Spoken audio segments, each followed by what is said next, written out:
रसीला films present DJ रसीला नया गाँव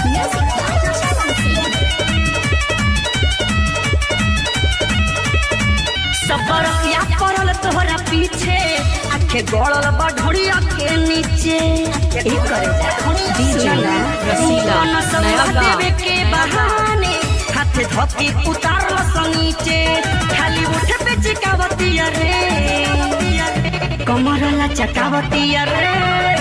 कमर लचकावतिया रे कि मोना पागलावतिया रे कमर लचकावतिया रे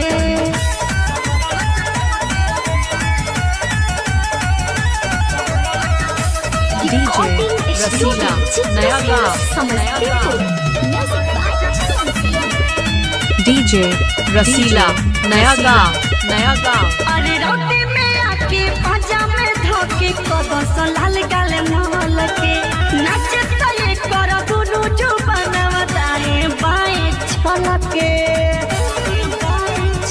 रे भाई रे रोटी में आके पाजा में धोके कबस लाल गाले महल के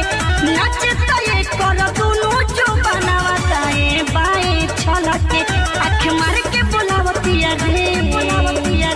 कमर लचकावतिया रे कमर लचकावतिया रे कि मोना पागलावतिया रे कमर लचकावतिया रे नया गाँव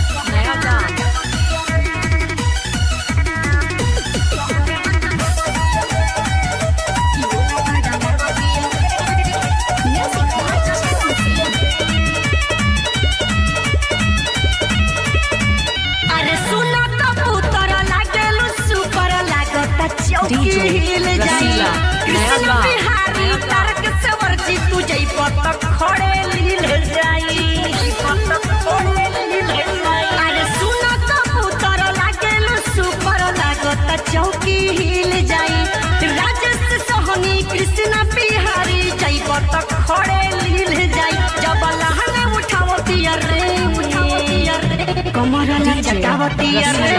नया गाँव कमर लचकावतिया रे कि मोना पागलावतिया रे कमर लचकावतिया रे सबरतिया पड़ल तोहरा पीछे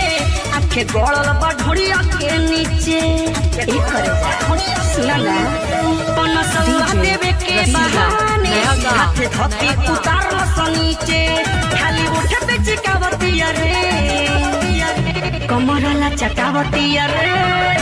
कमर लचकावतिया रे कि मोना पागलावतिया रे कमर लचकावतिया रे डीजे रसीला नया गाँव